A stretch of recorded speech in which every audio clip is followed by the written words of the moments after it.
Bismillahirrahmanirrahim. Alhamdulillahirabbil alamin.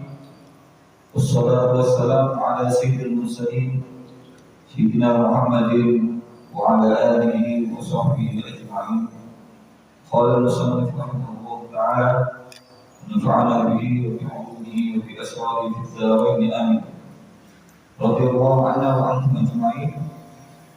Wa min syurutis salati istiqbalul qiblah ودخول الوقت والإسلام والتمييز والعلم بفرضيتها وألا يعتقد فرضا من فروضها سنة والستر بما يستر به لون البشر لجميع البدن الحرة إلا الوجه والكفين وستر ما بين السرة والركبة للذكر والأنثى من كل الجوانب للأسفل. وتدخل الصلاة بالكلام ولو بحرفين أو بحرف مفهم إلا إن نسي وقل وبالأفعال الكثيرة المتوالية كثلاث حركات وبالحركة المفرطة وبزيادة ركن فعلي وبالحركة الواحدة للعب وبالأكل والشرب إلا إن نسي وقل وبنية قطع الصلاة وبتعليق قطعها وبالتردد فيه بأن يمضي ركن مع الشك في نية التحرم أو يطول زمن الشك.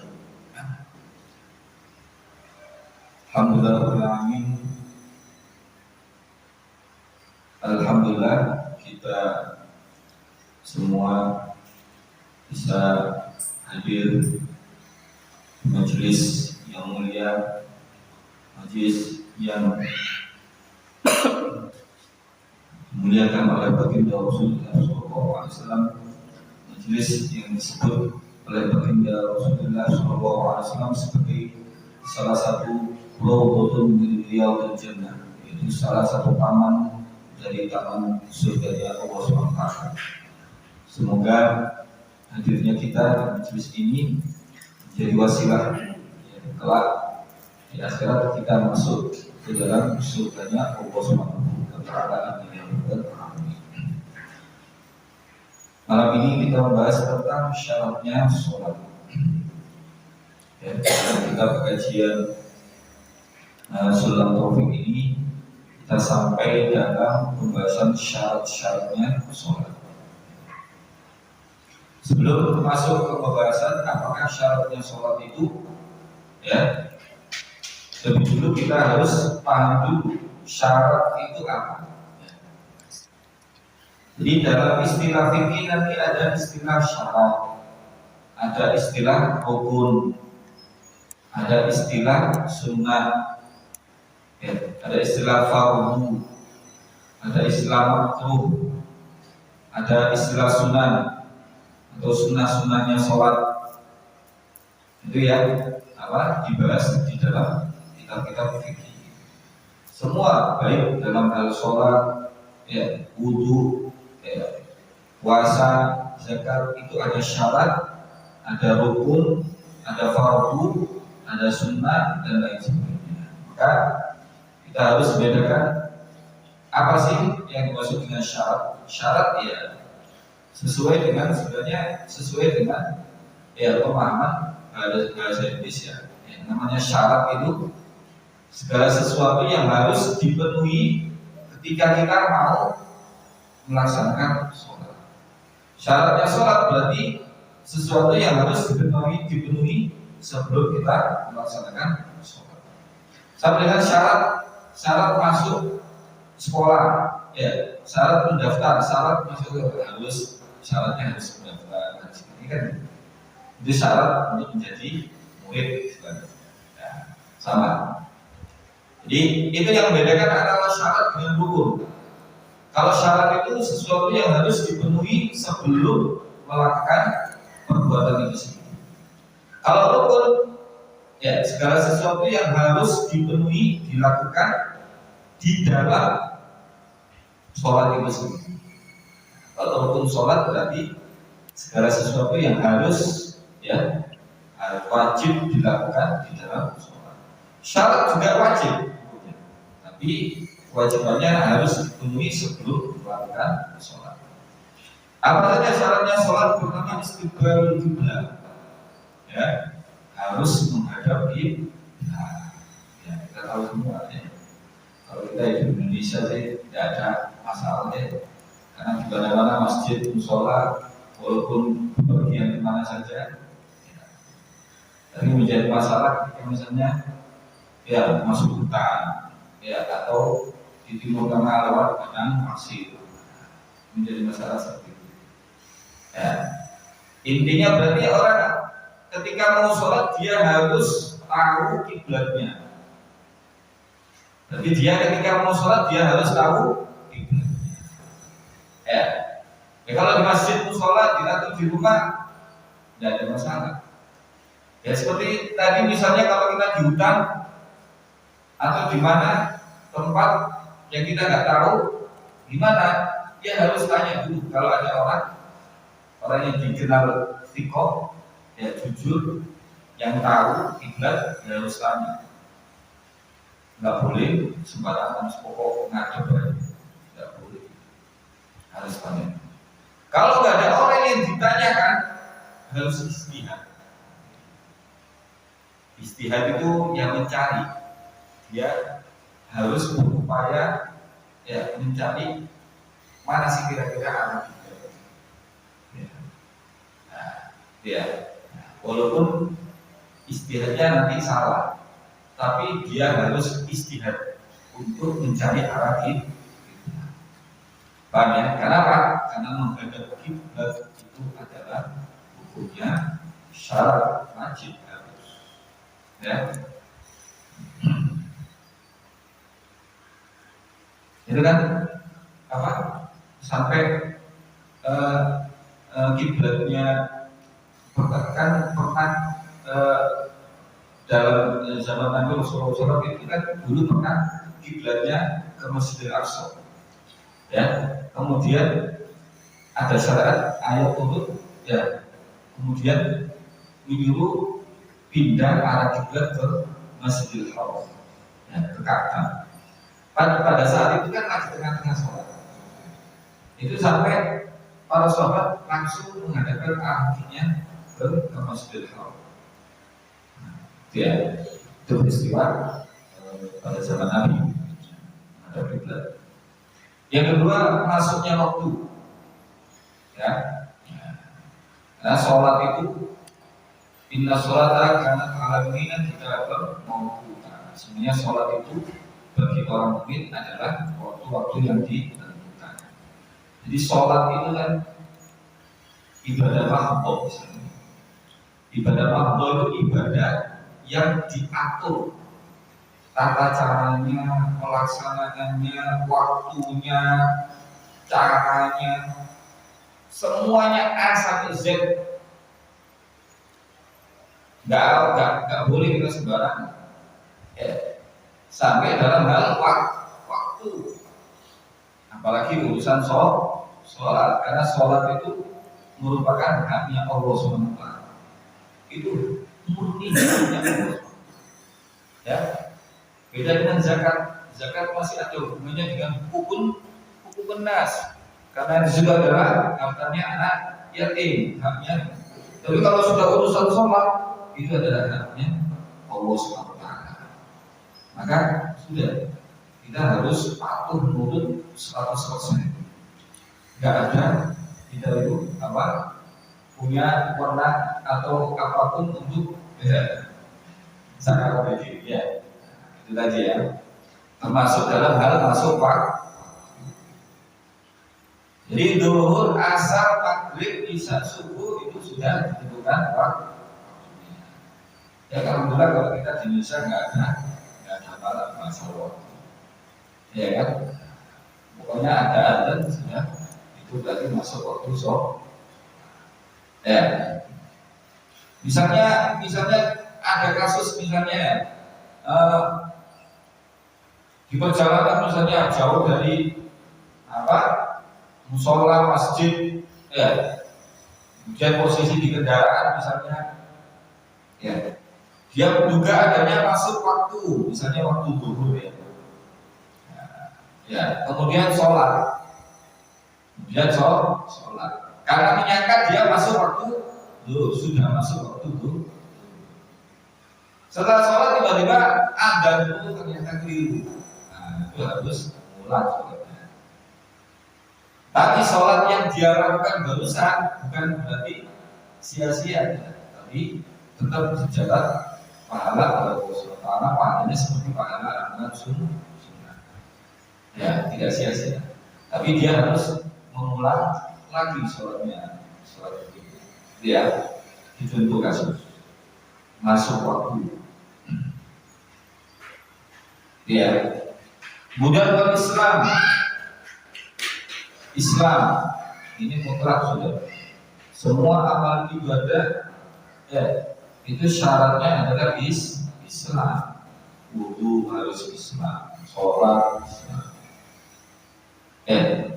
Jadi harus ketika misalnya seseorang misalnya non muslim, maka sebelum dia menjalankan sholat atau menjalankan syariat yang lainnya, dia harus ikrar syahadat dan disaksikan orang, ya biasanya datang dia dituntut, ya.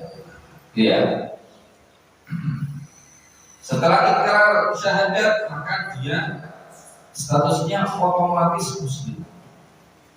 Jadi Islam itu gampang sekali. Kalau ingin jadi muslim, dia ikrar syahadat saja. Ya, mulutnya mengucapkan kalimat syahadat, hatinya dibagi dengan keyakinan dengan Allah Subhanahu wa taala. Ya. Kalau enggak, cuma pura-pura kayak orang munafik. Zamannya Rasulullah SAW itu orang munafik, dia ya dalam kesehariannya menampakkan keislamannya. Jadi yang disinggung dalam Al-Quran banyak orang-orang munafik. Ya, jadi kumpul dengan para sahabat orang-orang muslimin. Ya, tapi dia juga malam harinya dia kumpul dengan orang-orang kafir. Dia menampakkan keislaman tapi menyembunyikan kekufuran. Batinnya itu sudah Allah SWT yang tahu. Ya, Islam. Kemudian tamyiz. Syaratnya orang sholat juga itu adalah tamyiz. Ya. Jadi ketika orang itu mau sholat, ya maka dia harus tamyiz. Tamyiz itu apa sih? Tamyiz itu dia harus bisa membedakan, ya mana yang baik, mana yang. Ada beberapa pendapat ulama ya yang mengenai apa sih pengertian tamyiz itu. Ada ulama mengatakan yang seperti tadi, pokoknya dia bisa mengetahui hal mana yang baik dan juga mana yang buruk. Ya. Ada juga ulama yang mengatakan tamyiz itu pokoknya orang anak itu bisa makan sendiri, bisa cari sendiri, mandi sendiri. Ya, itu tamyiz. Pendapat ini yang diambil ulama. Jadi tamyiz itu dia sudah mandiri, kalau bahasa kita itu sudah mandiri. Jadi dia bisa makan sendiri, bisa mandi sendiri, bisa apa? Cari sendiri, cebok sendiri. Itu ya. Itu ya. Jadi syaratnya orang sholat itu bukan nunggu balik. Ini yang harus bedakan. Kalau balik itu sudah merupakan kewajiban orang sholat. Bahkan semua syariat, kewajiban dalam syariat harus dilakukan kalau orang sudah mencapai balik. Kalau bagi laki-laki keluar air, kalau perempuan haid, itu ya. Itu biasanya usia 10 ke atas. Kalau tamyiz ini mungkin kisaran antara 6, 7 atau 8 tahun. Ya. Jadi memang di sini para ulama menganjurkan anak usia tamyiz ini dianjurkan untuk sudah mulai diajak sholat. Ya, diajak sholat, ya entah sholat di rumah, diajak oleh sholat bareng sama ayahnya ibunya. Karena anak sudah usia tamyiz ini kan sudah bisa mendirikan gerakan orang tuanya. Ya, kalau bapaknya ke masjid musola, apa? Diajak anaknya, dibarengi dan sholatnya. Usia tamyiz ini penting ya kita untuk mengenalkan dalam rangka mengenalkan anak dengan agama, mendekatkan anak itu pada syariat-syariat Allah. Diajak anak sholat dalam kesehariannya, walaupun tidak harus 5 waktu ya. Kalau puasa diajak mulai puasa semampunya ya, walaupun puasa sampai zuhur misalnya. Ini penting. Kenapa? Karena memang pembentukan kepribadian anak, kebiasaan anak itu ya kalau dari mulai tamyiz ini anak akan sudah mulai terbiasa. Sehingga nanti ketika balik ya sudah terkena kewajiban sholat dan lain sebagainya, anak sudah terbiasa. Ya, kadang orang salah, orang tua salah menilai, salah berpikiran. Wah, sejujurnya guru balik. Pikirannya kadang ke situ kan, wah guru balik, guru wajib seperti itu benar. Tapi didikan anak itu dari mulai tamyiz. Diajak anak untuk sholat, ngaji, belajar Al-Quran, itu kan mulai kecil. Puasa, semua nilai-nilai agama diajari sedekah, itu anak mulai tamyiz itu kan. Dan anak gampang niru orang tuanya. Umur segitu anak SD, TK itu si nurut ya. Iya. Boleh wis apa? Balik tambah soro ya. Nah SMP ya sampai nonton sholat. Wah. Kalau sebelumnya sudah terbiasa sholat enak.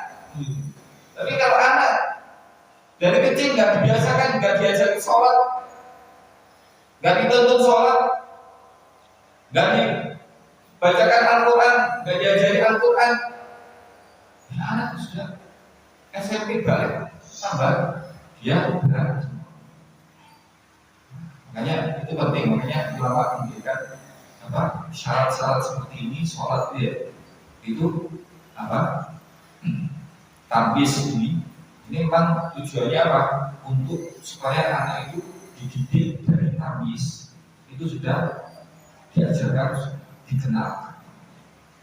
Ya awal-awal nggak harus kalau umur anak kecil itu kan nggak harus diajar, ya diajak sholat, ya diajak masjid, dia melihat orang-orang yang sholat meniru.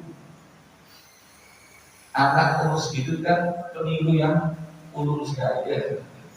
Dia akan melakukan sesuatu berdasarkan pengamatannya. Bapak sering sholat, ya sering ke masjid, sering ke sholat, anak ikut gampang.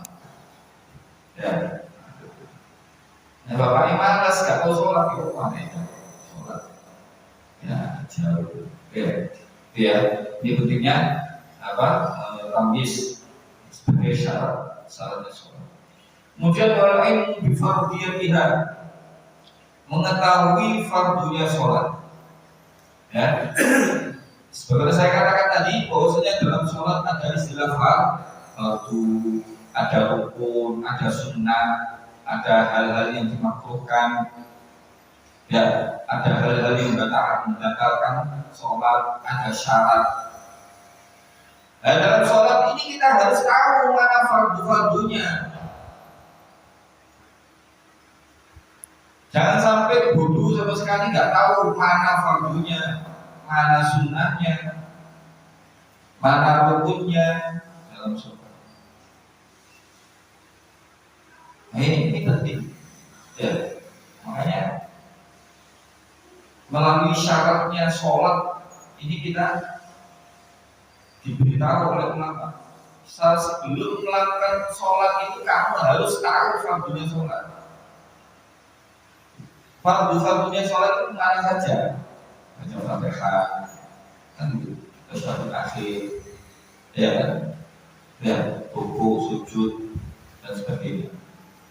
Wala ya'ti fardun min furudiyya sunnah. Dan jangan sampai meyakini fardunya satu fardu saja dari fardu-fardunya sholat itu sunnah. Ini pasti ada hubungannya kan? Jadi kita harus tahu fardu-fardunya sholat. Ya, oleh karena itu jangan sampai kita keliru dalam meyakini fardunya sholat. Jangan sampai kita meyakini ada fardunya sholat itu dianggap sunnah. Nggak boleh. Nggak sah sholatnya. Walaupun sholat. Kalau ternyata kita misalnya ada yang menganggap Fatihah itu sunnah. Ya. Sujud itu sunnah kok. Nggak sah, nggak boleh. Walaupun dia melakukan sholatnya baca Fatihah. Tapi kenapa? Karena dia meyakini Fatihah itu sunnah dalam sholatnya, nggak sah. Ini karena keyakinan yang salah. Ya. Karena apa? Keyakinan yang salah. Makanya keyakinannya harus didasari dengan ilmu. Makanya ngaji itu penting.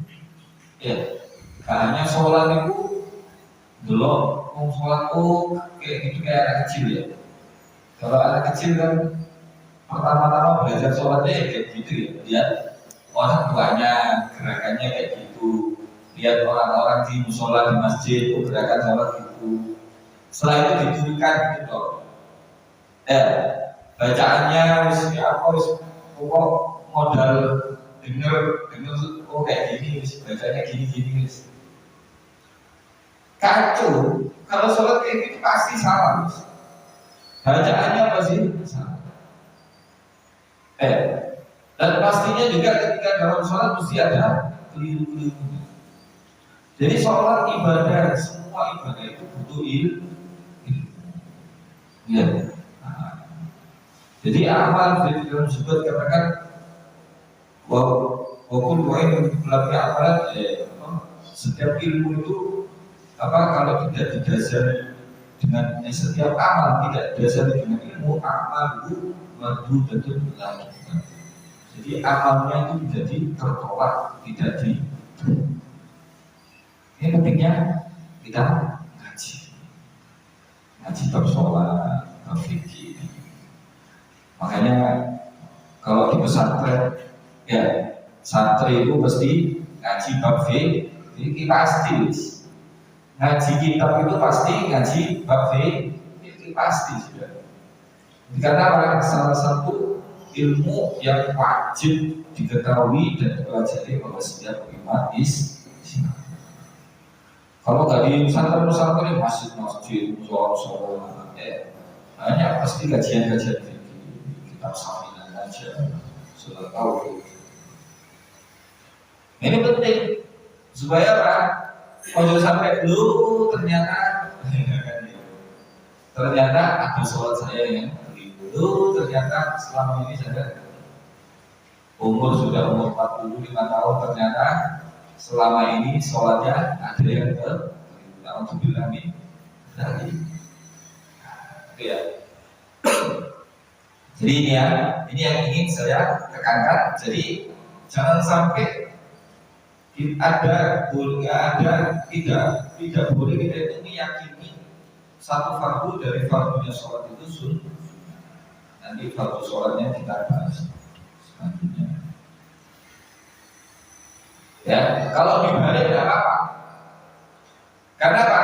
Kalau sesuatu yang fardu dianggap sunnah, itu kan menurunkan derajatnya. Fatihah itu fardunya sholat, sesuatu yang harus dibaca. Dia anggap sunnah, itu berarti merendahkan bacaan Fatihah. Tapi kalau dibalik, kita anggap fardu kabeh. Nah, itu sunnah dianggap fardu, itu kan lebih tinggi ya. Tidak apa-apa, nggak ada mau urut sini. Paham ya?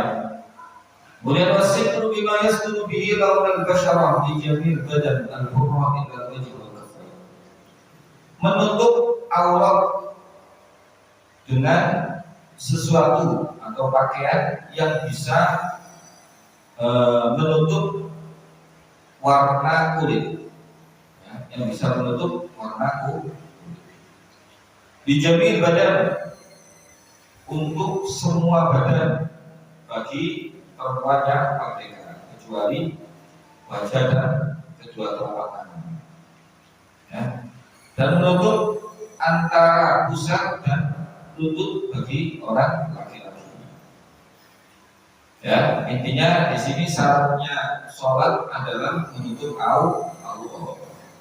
Ya nggak boleh jelas ngadep pengiran mau buka aurat sesuatu yang jelas kapan. Malah kalau bisa kita itu sholat itu dengan baju yang bagus, yang baik, yang pantas untuk kita menghadap Allah Subhanahu wa Ta'ala.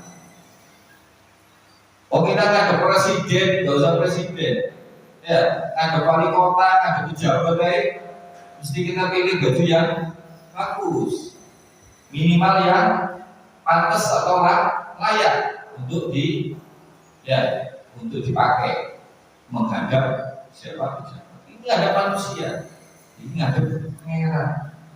Ini saya kalau begini, tidak paham. Ya, dari ulama tasawuf kok nggak pantas.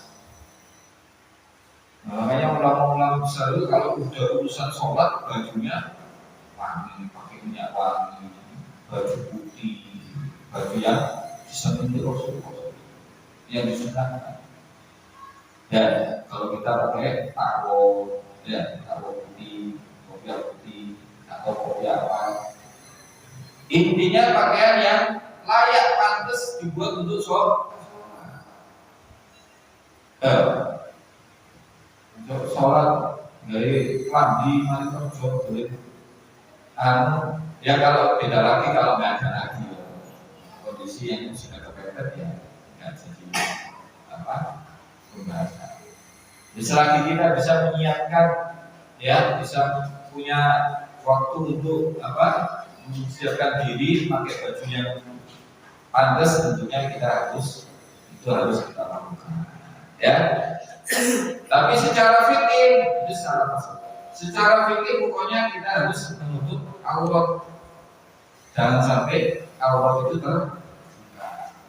Memakai baju yang bisa bukan hanya menutup aurat saja, auratnya badan.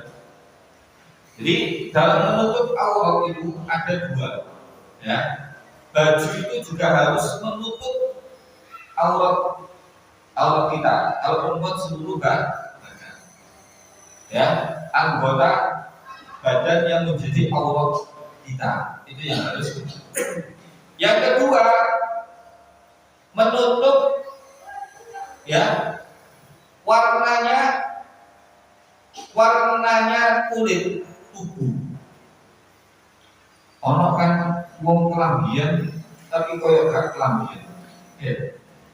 Biasanya perempuan kadang bajunya saking tipisnya, saking terangnya sampai terawat mungkin ketok kulitnya gitu kan. Kan gitu ada kan baju-baju kayak gitu ya. Jadi dia pakai baju, bener pakai baju, tapi bajunya saking tipisnya, saking tipis, rawan putih misalnya. Akhirnya apa?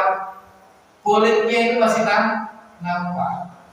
Ini baju ya kayaknya pakai baju tapi hakikatnya ya mirip dengan telanjang sama saja. Sampai kelihatan warna. Jadi menutup aurat itu juga harus menutup, ya, dengan pakaian yang bisa menutup warna kulit kita. Ya, itu tuntunan syariat. Itu secara fikih juga. Ya. Kalau perempuan ada pakai buku, ya kan? Nah, jadi nggak terawat gitu, ya. Kecuali wajah dan telapak tangan bagi perempuan. Kalau laki-laki antara subroh dan antara pusat dan lutut, ya. Didakar ulama mengikuti jawab aurat itu tertutup jika dipandang dari samping, ya, dari depan belakang samping kanan kiri, ya, dan juga dari atas, ya. Jadi dari atas itu jangan sampai kelihatan aurat kita, bukan dari bawah. Kalau dari bawah misalnya dari sini kelihatan, ya nggak apa-apa, ya. Misalnya dari kelihatan dari bawah, ya, bahwa satu orang pakai sarung kelihatan auratnya nggak masalah, karena kalau aurat dari bawah itu tidak dianggap, ya. Ya, paham ya? Itu mengenai syaratnya sholat. Sebelum saya tambah, mungkin ada yang kita lihat mengenai syaratnya sholat ini. Sebelum saya tambah, kalau tidak ada saya lanjutkan. Masuk bahasan waktu turus sholati. Sholat juga menjadi batal atau hal-hal apa saja yang menyebabkan sholat itu menjadi batal. Pertama, bil kalam, walau harfaini atau biharfin mufid, dengan ucapan ngomong. Ya nggak pantas sholat itu ngomong, ya kan? Karena sholat itu innamal musolli itu munajat. Orang sholat itu dia munajat dengan Allah Subhanahu wa taala. Ya, hakikatnya orang sholat itu dia bisik-bisik munajat dengan Allah Subhanahu wa taala dengan zikir-zikir. Sehingga enggak layak, ya, orang sholat itu mengeluarkan ucapan-ucapan selain zikir yang masyru' yang disyaratkan dalam sholat, ya. Sehingga ketika orang mengeluarkan kalimat batal sudah, ya. Bahkan ulama mengatakan walaupun biharfa ini sekalipun cuma 2 huruf kok, 2 huruf, nggak perlu kalimat dodo, 2 huruf, jangan, ya. Itu kalau 2 huruf, ya, kalau bahasa Indonesia. Kalau bahasa Arab misalnya wako, ya, gitu, ya. Atau ngomong apa saja, ro'a, ya, 2 huruf kok itu. Jadi satu kata kok sebenarnya, satu kata yang terdiri dari dua huruf. Omongnya dari 3 huruf, 4 huruf, 2 huruf saja sudah batal. Huruf bukan kata. Jadi ngomong satu kata, ya, dengan 2 huruf atau 1 huruf. Satu kata itu 1 huruf tapi sudah ada maknanya. Misalnya kalau ada di bahasa itu ada ro itu lihatlah, itu kan 1 huruf kok, tapi ada maknanya. Jadi kalau 1 huruf ada maknanya itu batal sholat. Kalau 1 huruf nggak ada maknanya nggak batal. Amin. Tapi kalau 2 huruf walaupun nggak ada maknanya batal. Jadi 2 huruf walaupun nggak ada maknanya, ya, 2 huruf itu 1 kata, ya. Kalau sudah 2 kata ya tambah berapa huruf? Huruf itu kan tambah alif bata itu huruf. Ya, kalau dirangkai jadi 1 kata. Jadi ngomong 1 kata itu walaupun nggak paham itu sudah batal. Itu ya, itu yang membatalkan sholat, ya. Illa innasya al-qurra, kecuali kalau ngomongnya karena lupa, lupa itu kan sudah masuk mahfuz, ya, dimaafkan. Namanya lupa, ya, manusia itu tepatnya lupa.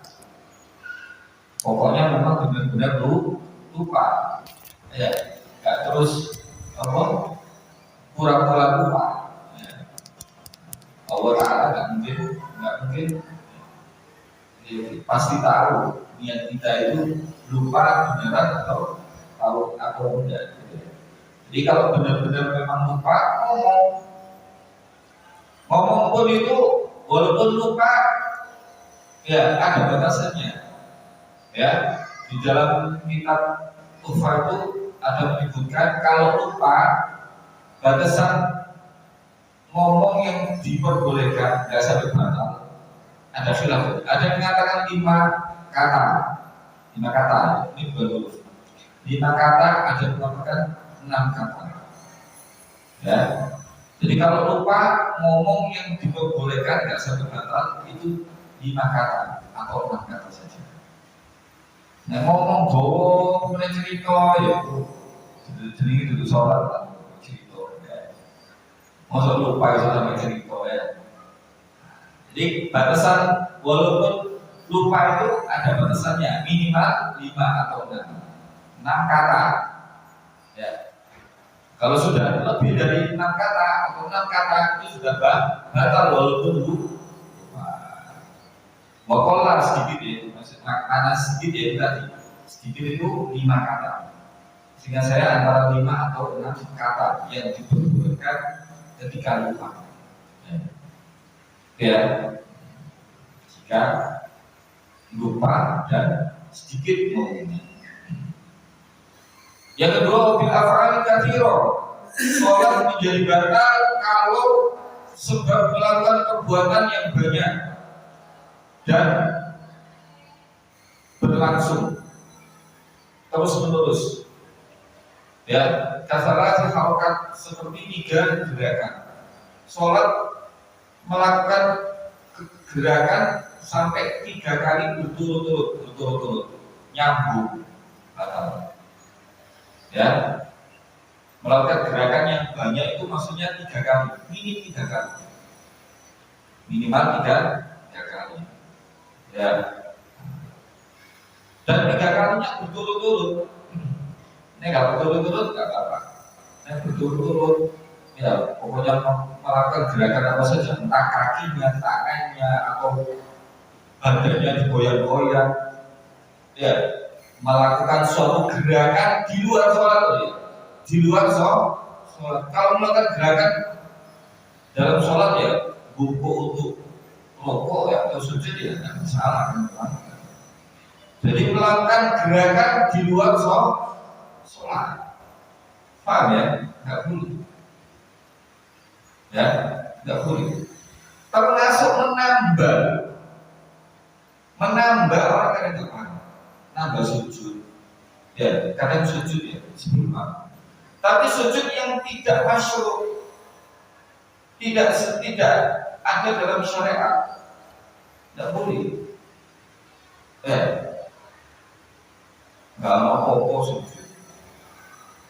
Ya, kecuali misalnya kalau ada sujud tilawah ya, atau sujud masyru' tadi, sujud karena ada bacaan tilawah ya, karena ada bacaan tilawah.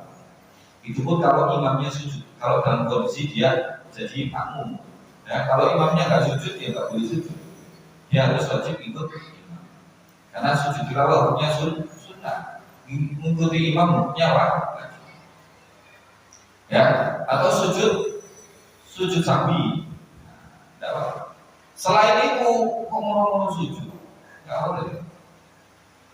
Nambah sujud aja, nambah gerakan di dalam sholat, keluar dari sholat walaupun berbentuk sujud atau ruku. Ruku itu tambah mungkin turun misalnya ya, nggak boleh. Paham ya? Walaupun nambah gerakan itu berupa gerakan sholat, tapi tidak sesuai dengan aturan dalam syariat. Paham ya? Itu ya. Yang ketiga, wabil harakatil mufrito. Ada gerakan yang mufrito. Mufrito itu melampaui batas. Gerakannya 1, tapi nomor murid. ulang-ulang mau apa? Utolak, ini begini gitu. Ya, itu kan gerakan yang melampaui batas. Walaupun cuma satu gerakan, maksudnya gini kan cuma satu gerakan. Ya, gini. Itu kan satu gerakan. Tapi gerakannya itu kufrit, keterlaluan. Nah, aku sholat di rumah itu, ya kan nggak pantas. Itu bahkan sudah, ya gerakan di luar sholat yang sangat keterlaluan, yaitu membatalkan sholat. Ya, gak nunggu 3 kali gerakan kalau, ya, tidak pantas ya sholat aku. Ya, cara-cara juga ya orang membuat gerakan yang paling mufsid itu yang sangat keterlaluan. Ziyadati rukunin fi'liyin gitu. Menambah satu rukun fi'li itu ya bisa masuk dalam gerakan. Menambah rukun fi'li, nambah satu rukun fi'li. Rukun ada rukun qauli, rukun sholat ya. Jadi rukun itu ada 2, rukun sholat, ada rukun sholat, ya itu ada 2, rukun qauli sama rukun fi'li. Rukun qauli adalah rukun yang berupa ucapan, baca Fatihah, tasyahud akhir, baca sholawat di tasyahud akhir. Jadi rukun-rukun yang bangsanya ucapan. Ya itu namanya qauli. Rukun fi'li, rukun bangsanya perbuatan. Sujud, ruku, berdiri, takbir. Nah, takbirnya qauli. Ya, tasyahud akhir duduknya maksudnya. Nah, itu namanya rukun qauli. Sujud itu ruku ya. Itu gak ulang-ulang nambah sujud. Sujudnya sering loro ditambah tambah keluar misalnya. Enggak boleh. Walaupun itu dalam bentuk rukun fi'li enggak boleh. Nah itu ya. Jadi seperti itu sholat itu enggak sakar begitu, enggak bisa. Walaupun aku tak sujud sujud sing akeh, kan sujud nang pangeran iki. Aku kan sholat sujud nang pangeran iki. Ya nek digawe logika ya bener. Tapi apa? Kalau kita sholat tidak sesuai dengan tuntunan syariat, tuntunan Rasulullah SAW, ya tidak sah. Orang seperti kan ini kan bodoh ya, bodoh. Niatnya api, keyakinannya bagus, misalnya mungkin keyakinannya bagus, ping sujud nambah sujud sing akeh, bahkan nambah rakaat. Karuan sholat itu lebih dari 5 rakaat. Yo, kakak karuan dengan sini sholat. Nggak boleh, nggak bisa. Itu tadi, karena sholat itu merupakan ibadah mahdoh. Ibadah mahdoh itu apa? Ibadah yang segala sesuatunya, tata caranya, pelaksanaannya, waktunya, itu semuanya diatur dalam syariat. Beda dengan saudara zakat namanya. Nggak diatur, bukan ngasih uang, ya, ngasih barang, beli kapan lain, terserah. Itu bukan ibadah mahdoh. Nggak ada aturannya dalam syariat. Ya, ngasih uang berapa, ngasih barang, saudara terserah dan ibadah mahdoh. Jadi kalau sholat, zakat, puasa, detail asal izin itu di zakat pun walaupun zakat kasih beras enggak gimana ada ukurannya ya kan, ada ukurannya, ada waktunya, kemudian harus diserahkan pada siapa, enggak sembarangan ya kasih. Bedanya saudara orang kaya ya, zakat kasih orang kaya enggak sah. Kan itu perbedaan ibadah mahdoh ya. Jadi ziyadah rukun fi'li, menambah rukun fi'li itu dilarang dalam sholat. Wabil harka an wahidatil am, dengan gerakan satu gerakan tujuannya mainan. Kalau sudah tujuan mainan itu sudah batal. Ya, misalnya dikit aja ini, nolai sedikit, nolai ini kan gerakan gini kan tidak apa-apa, tidak apa-apa. Tapi tujuannya ada mainan, apa? Nunjuk sholat tasyahud, kedulinan ini, misalnya, niatnya dulinan, apa? Kalau sudah niat dulinan itu tidak ada maaf. Karena sudah kalau niat dulinan sudah pasti ya sengaja ya kan. Oh niat dulinan kan sengaja itu. Nah, dan secara akhlak ya nggak pantas sholat ngadu pengeran dulinan. Kan nggak pantas. Walaupun dengan gerakan yang satu saja mungkin terlihat bukan dulinan. Ya pengen ayo ya niat dulinan. Gak apa-apa berarti. Kalau gini, ini kan buat gerakan gini kan tidak apa-apa, walaupun banyak. Kalau dalam fikih, tidak apa-apa. Kalau jadi, misalnya kalau gini, tidak apa-apa, walaupun banyak. Kalau gerakan jadi, bukan gerakan tidak apa-apa. Tapi kalau niatnya dulinan, batal. Bisa bedakan ya. Jadi kalau nggak dulinan, kalau kan dia gatel, ada yang gatel. Gatel tidak apa-apa. Satu jari aja, ya. Berulang kali, Pak. Jadi kakak jari ini, jadi satu jari, apa-apa. Ya, tapi memang dia ada butuh karena gatel ya. Tapi kalau sudah dulinan, nggak ada masalah. Jadi kalau darinya dulinan itu apa wae sudah batal. Ya, gerakan mungkin terlihat pantas atau enggak pantas apalagi itu sudah batal kalau sudah niatnya main ilah. Wabil akli wasyurbi illa innasiya wa qalla. Makan minum, sholat makan minum. Ya. Batal kan? Makan minum. Innasiya illa innasiya, kecuali kalau lupa. Ya, lupa masih ada khilafnya. Ya, itu diperbolehkan. Itu kalau gak makan sapiring tidak. Ya, makan sedikit lupaan. Ya, ya innasiya. Wakola dan itu pun sedikit juga. Ya, wabiniyati qad issolati. Niat memutus sholat ini ya, ini bangsa hati ya, bukan bangsa perbuatan. Gak kelihatan nyata. Kalau orang sholat dia niat memutus sholat, aku tak niat putus sholat, sudah dia sudah keluar dari sholat. Paham ya? Jadi gak boleh sholat itu buat mainan. Aku tak putus saya sholat itu. Itu sudah hakikatnya dia sudah putus sholatnya. Hatinya batal sholatnya. Hakikatnya putus itu berarti ada apa? Batal sholatnya. Kalau dia niat memutus sholat, walaupun dia belum putus sholat. Kalau sudah ada niat dia putus sholat, batal sholatnya. Atau enggak gitu, takek. Ini dulinan. Ini bab sholat niatnya dulinan. Takleknya itu gini. Dia menggantungkan putusnya sholat itu dengan sesuatu.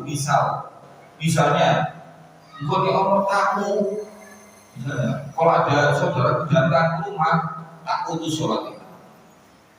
Misalnya gitu. Nanti kalau ada tamu datang, tak putus sholat itu. Ini sudah batal gitu. Sudah, walaupun tamunya belum datang.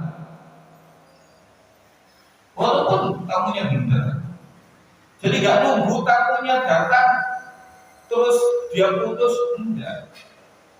Jadi kalau dia menggantungkan putusnya sholat itu dengan sesuatu, itu sudah sholatnya dibuat gitu, kan kayak gitu. Artinya apa? Sholatnya setengah-setengah. Niatnya itu sudah sholatnya setengah. Memperbaikkan sholat. Nah, dalam masalah kayak gini walaupun masalah hati ya, nggak nampak secara dohir itu batal sholatnya. Jadi ada apa ya? Ada unsur-unsur batin hati yang itu oleh ulama fikih tidak bisa ditolerir. Ulama fikih sekalipun, ya, tidak bisa ditolerir dalam urusan sholat. Jadi tadi melakukan suatu gerakan niatnya mainan. Kalau dia niatnya mainan, batal. Kemudian niat mutus sholat, niat kan itu kan bacaan gitu. Yang tahu dia sendiri. Itu urusannya dia sama Allah Subhanahu wa taala. Ya, kalau dia mau teruskan ya terserah, itu nggak sah sudah. Itu batal sholatnya kalau orang misalnya itu tadi menggantungkan niatnya putusnya sholat dengan sesuatu. Ya, bicara atau apa? Ragu, aku sholat, atau Ustaz putus nol enggak, putus nol enggak. Sholat kayak gitu kan juga mainan. Ragu, situ bahasa hati. Walaupun dia terus lanjut aja sholatnya, tapi hatinya setengah-setengah sholatnya. Tak putus nol enggak, atau tak putus nol gitu. Itu namanya tawaddu. Enggak boleh, itu sudah hukumnya batal sholat. Harus ulangi lagi. Paham ya? Masih ada sisa.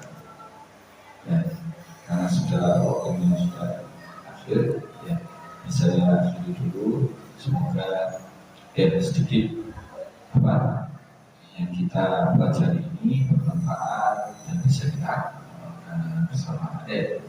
Ilmu itu walaupun sedikit, yang penting apa? Bermanfaat, yang penting diamalkan. Walaupun ilmu